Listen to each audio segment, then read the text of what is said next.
Hello everyone, Jacquie Edwards here. Welcome to Live at Lunchtime on this beautiful sunny Monday. So, today we are doing a deal analysis. So, we're getting kind of... Hello? Let me just check my internet connection here. Oh, it says it's full, so hopefully my internet will stay stable while we do this. So we're doing a deal analysis today. So we're getting back on schedule, back on track. 12:45 every day, we'll be doing Live at Lunchtime. On Mondays, it's a deal analysis, so I'll be going through deals that you send in. So please, if you've got any deals that you want to have me look at or to have us walk through, just send them through. They don't have to be great deals, but anything you have questions on or want me to look into a little bit more, that would be great.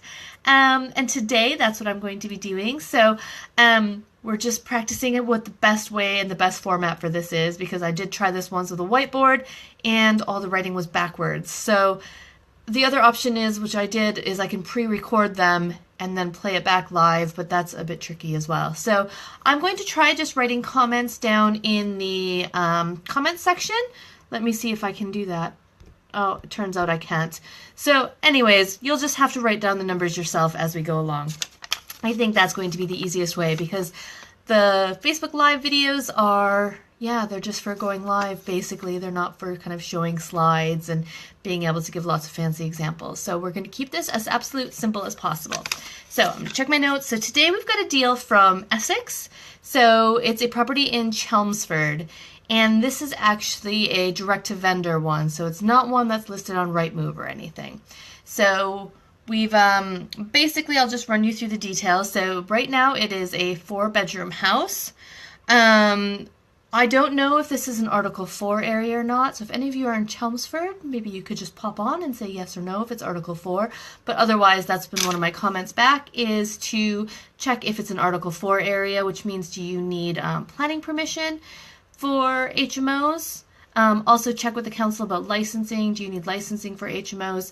Because this is not already an HMO. This is just a family home. So it is a 4-bedroom family home. I haven't seen any floor plans of this. I've just got the details that were sent to me.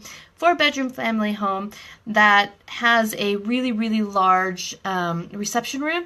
And it actually, from what I've been told, it looks like one of those reception rooms that used to be split into 2, or possibly, in other houses that are exactly the same, it could have been split into 2.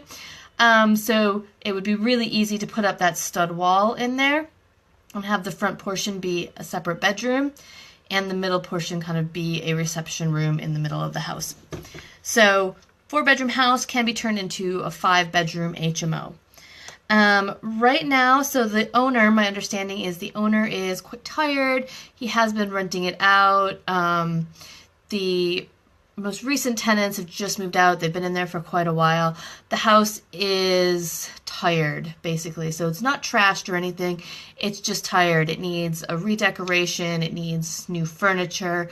It needs a good clean, and it just needs a bit of updating here and there. So not loads of stuff, no ripping out of kitchens or anything. Just a kind of facelift to make it look fun and happy and desirable. So the owner right now is looking for $1,200 per month. So that's the rent that he wants to get, is £1,200 per month. So then what we need to do to work out if this is a good deal is we kind of need to work backwards from there. So first we need to understand what is the rental income that will be coming in from the tenants. So if we rent this out as a 5-bedroom HMO, how much rent can we get from each of our tenants? Now, the bedrooms, my understanding is, are all double bedrooms, so they're all reasonably sized doubles.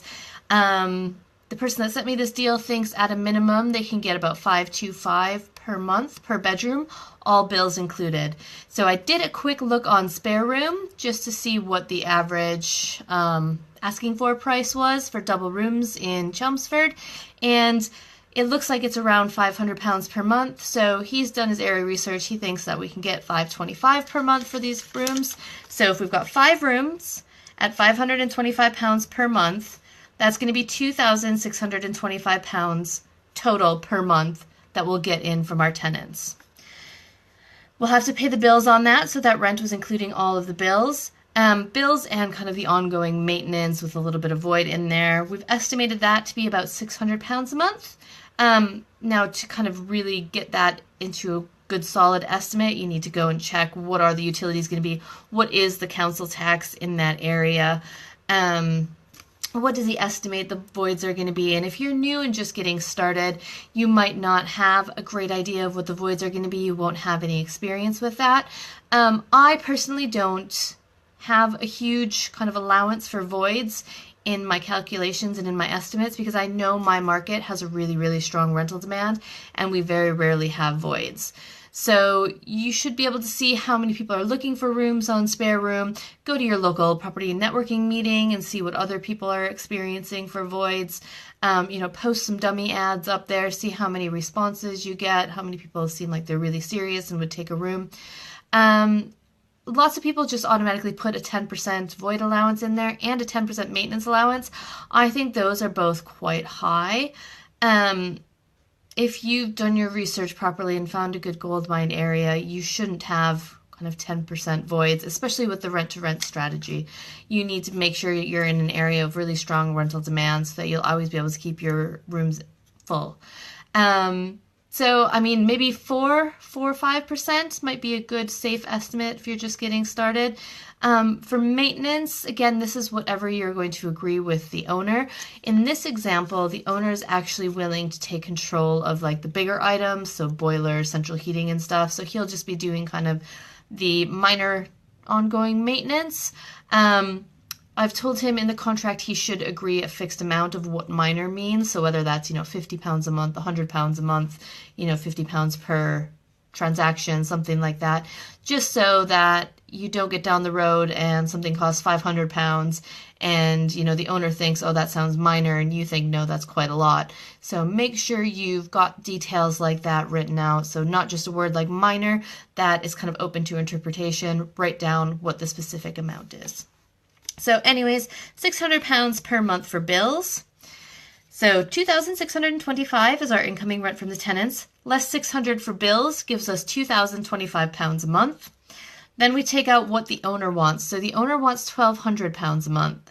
So after that, we have £825 per month left over for profit. Now that sounds pretty good for me. So a cash flow from a 5-bedroom property of £825 a month. For me, that meets my minimum that I'm looking for, which is £100 per bedroom per month, which would have been £500. So $825 sounds great. The other thing we need to look at is what our return on our investment is. So remember I said earlier that the property does need a little bit of work doing to it. It needs some freshening up. It needs some just kind of cosmetic work. It needs new furniture, things like that. So in this situation, he's estimated about kind of a maximum of £10,000 just to get everything up and running, get the new furniture. And he says that's quite a high estimate. So, which is good. I like to be very conservative in my estimates. So if we have to spend £10,000 up front and we're getting £825 a month profit, that means our return on investment is 99%. So how do we calculate that? We take the monthly profit, $825, times 12, so that we get how much is our annual profit, which is £9,900. And then we divide that by how much we've spent up front. So divided by the 10,000 equals 99%. So we're almost at 100% return on investment. And then this is where it's down to you as to what you're comfortable with from a return on investment standpoint. Now, everybody has a different return that they're looking for and that they're comfortable with. And this is basically the amount that you are happy for your money to be making. I kind of think of it as like my interest on my funds. So if you put £10,000 into a property, are you happy for that to return you 99%? Which means in the first year, you'll get 99% of your money back. And every year after that, you'll get 100 or 99% of your money. So your money basically doubles in the first 2 years. So a lot of renters are looking for a minimum of 100% return on investment. I would say 99% is probably pretty close as long as you've been really conservative on your estimates. I'm happy sometimes with a lower return on investment just because of the way our business works and how we get our funding. Other people want more like 200% return on investment. That's one of the numbers you need to figure out right up front. So basically, this project would have, again, a £825 profit per month to the renter and a 99% return on investment. So pretty much all the money comes back to him in the first year that he's invested. So to me, this sounds like a pretty good deal. Again, the key things he needs to go back and look at are, is this in an Article 4 area, or is there any licensing that's going to be needed on the property? I don't know if it's 3 stories or less, because again, mandatory licensing across the UK is 5 or more people on 3 or more floors. So if this is only 2 stories, he doesn't need to worry about it unless there's additional licensing in the area. If it's on 3 stories, he does want to put 5 people in here, so it would automatically need licensing. So he'd need to make sure he could apply and get that licensing. He needs to clarify with the owner about maintenance and what minor is and who's responsible for what, and make sure that that's really clear in the contract. And make sure he understands what the return on investment is that he's happy with and what profit he's happy with, to make sure that those numbers work for him. But to me, it sounds like a pretty good deal. I always think it's better to be direct to the owner. You can get great deals from agents, and once you build up a relationship with an agent, they can keep bringing you deals.